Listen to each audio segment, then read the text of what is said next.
Wala, hindi pa madiin. Wala ka kasing pera.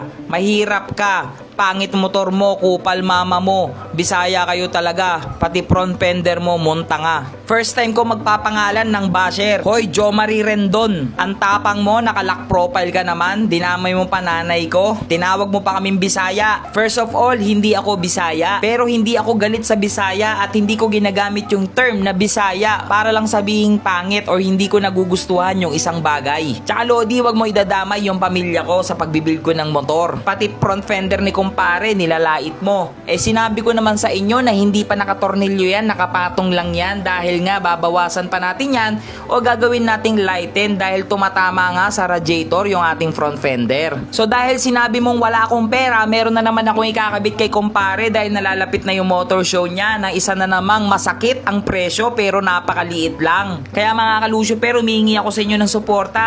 Unting lambing na naman muli para kay kumpare. Sana makisama na siya, unting puso lang. Kaya tara, umpisa na natin to. So ngayon magkakabit tayo ng MSD Slim Type. Hindi rin mura ito pero may mga peki nito. So ngayon magkakabit tayo ng ignition coil. Ang tawag dito is MSD. Sikat na sikat itong MSD pagdating sa motor show dahil may puntos din po itong MSD. Pero ingat lang po kayo, marami po kasing peki nito. Like what I said, nasa pro po tayo kaya kailangan original po yung ating ikabit. At sa mga magtatanong naman kung magkano ang presyo nito, ay wag nyo nang tanungin. Medyo masakit po para sa ganyang kaliit lamang po. Marami naman pwedeng paglagyan itong MSD. Pero kasi sayang naman kung ilalagay natin sa loob o hindi siya kita. Kaya ngayon may napanood po kasi ako na nakalabas po yung MSD niya. At ngayon gagayahin natin pero medyo kinakabahan ako kasi hindi naman ako ganong kagaling magtabas. Pero iniisip ko, lakasan na lang ng loob to dahil yung magaling naman magtabas ngayon, dumating din naman yan sa punto na hindi rin naman niya alam yung gagawin niya. So ang ginawa ko dito paunti-unti lang po talaga dahil wala rin naman akong idea. Dalawang klase pala yung MSD na meron, slim type at yung fat type. Yung fat type po yung blaster, yung malaki po na ginagamit ng iba. Pero ayaw ko po kasi yun, gusto ko po kasi malinis lang tignan. Sabi nila hindi rin magandang pang araw-araw yung MSD. Pero hindi rin ako ganun kasigurado dahil ginagamit ko naman si Lucy before na naka-MSD rin. Wala naman ako nagiging problema. Pero naisip ko,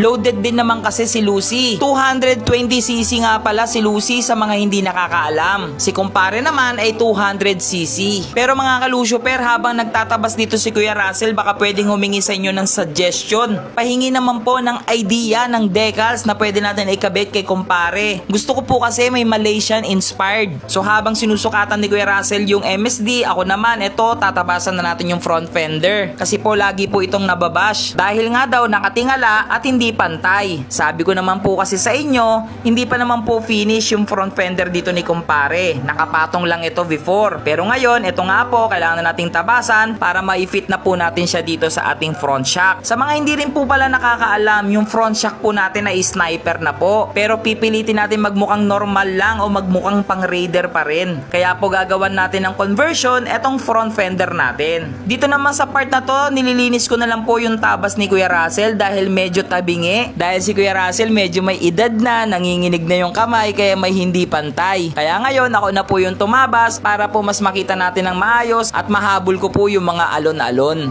Tingin nyo mga kalusyoper, anong husga nyo sa unang tabas ko? Not bad na for first timer, diba? Pero para makita nyo kasi ginagawa dito ni Kuya Russell pa rin. Hindi pa rin tapos si Kuya Russell. Andyan oh. Ayun, overnight na nga ito. Si Kuya Russell dito na natutulog. Papakitaan ko muna kayo ng montage para sa ating MSD at front fender.